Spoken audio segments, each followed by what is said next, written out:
నమస్తే, నేను యశోద. పల్లవి టీవీ ప్రేక్షకులకు బోనాల పండుగ శుభాకాంక్షలు. ఆషాఢం పేరుకు ఇది శూన్యమాసమే, కానీ ముల్లోకాలను పాలించే జగన్మాతను భక్తి శ్రద్ధలతో కొలిచేది ఈ మాసంలోనే. నవరాత్రుల తర్వాత అమ్మవారిని అత్యంత భక్తి శ్రద్ధలతో పూజించే నెలగా ఆషాఢానికి పేరు. తెలంగాణలో అంగరంగ వైభవంగా నిర్వహించే బోనాల ఉత్సవాలు సమైక్య జీవనానికి ప్రతీకగా నిలుస్తాయి. ఈ బోనాల పండుగ వెనుక ఉన్న అంతరార్థం, సైంటిఫిక్ బెనిఫిట్స్ ఏంటో ఈ వీడియోలో చూద్దాం. బోనం అంటే అమ్మవారికి సమర్పించే నైవేద్యం, భోజనం, భాగ్యోదయమైన దివ్యత్వానికి సంకేతం. బోనం కుండ మన శరీరానికి సంకేతం. అందులోని పదార్థం జీవత్వానికి ప్రతిఫలం. ఆ పదార్థంపై వెలిగే జ్యోతి ఆత్మదీపం. దీప సహితంగా జీవాత్మను పరమాత్మతో మమేకం చేసే ప్రక్రియే ఈ బోనాల సమర్పణ. శివశక్తుల పూనకాలతో, పోతురాజుల ఆట పాటలతో, ఘటాల ఊరేగింపుల మధ్య తలపై బోనం పెట్టుకుని ఆలయానికి తరలివచ్చే మహిళలు శక్తి స్వరూపిణిని భక్తి శ్రద్ధలతో కొలిచే సందర్భమే బోనాల పండుగ.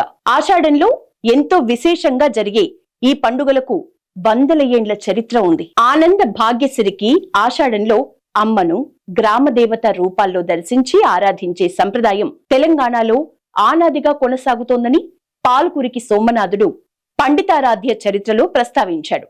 దుర్గతి, దుష్టత్వం, దుఃఖం వంటి ప్రతికూలతల్ని నశింపజేసే మాతృశక్తిని బోనాల జాతర పేరిట తెలంగాణ పరివ్యాప్తంగా తమదైన శైలిలో పూజిస్తారు. అన్న పదార్థాల్ని అమ్మ తల్లికి నివేదన చేస్తారు.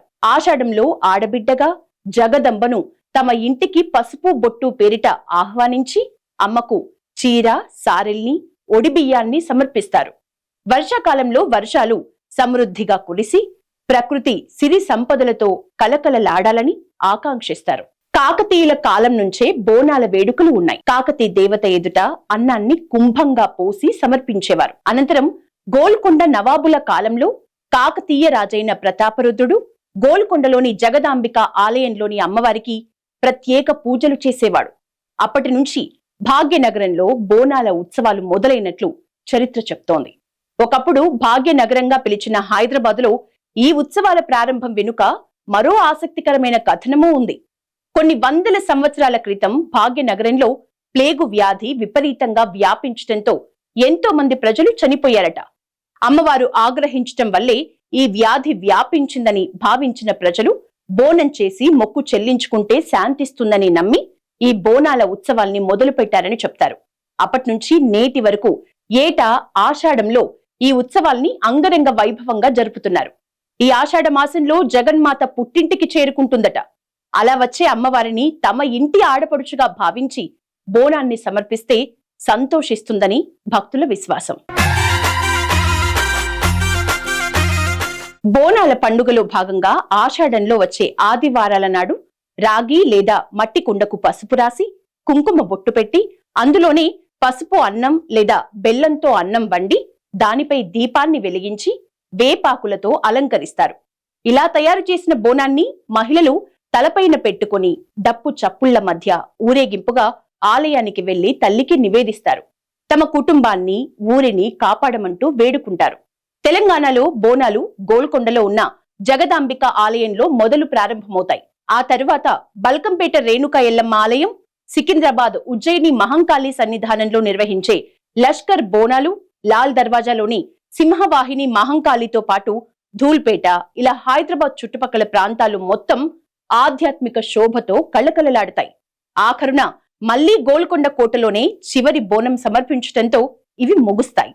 మైసమ్మ, నల్లపోచమ్మ, గండి మైసమ్మ, బద్దిపోచమ్మ, గోల్కొండ జగదాంబిక, లాల్ దర్వాజా సింహవాహిని, ఉజ్జయిని మహంకాళి, బల్కంపేట ఎల్లమ్మ, పోచమ్మ, పేరు ఏదైనా అమ్మవారు ఒక్కరే. ఆ అమ్మను కొలిచే ప్రజల భక్తి ఒక్కటే. ఆషాఢ మాసంలో విజృంభించే రోగకారక క్రిములు, సూక్ష్మ జీవుల నుంచి ప్రజల్ని రక్షించే ఆరోగ్య సూత్రాలు ఈ బోనాల పండుగలో ఇమిడి ఉన్నాయి. బోనాల పండుగలో ఎక్కువగా వాడే పసుపు, వేపాకుల్లోని యాంటీబయాటిక్ లక్షణాల వల్ల ఈ కాలంలో వచ్చే వ్యాధులు అదుపులో ఉంటాయి. ఇలా ఆధ్యాత్మికత, ఆరోగ్యం కలగలిసిన ప్రాకృతిక ఉపాసన బోనాల పండుగ. ఇది పండుగ మాత్రమే కాదు, తెలంగాణ ప్రజల జీవన విధానం. సకల జనులు బాగుండాలని అమ్మవారికి చేసే నివేదనం.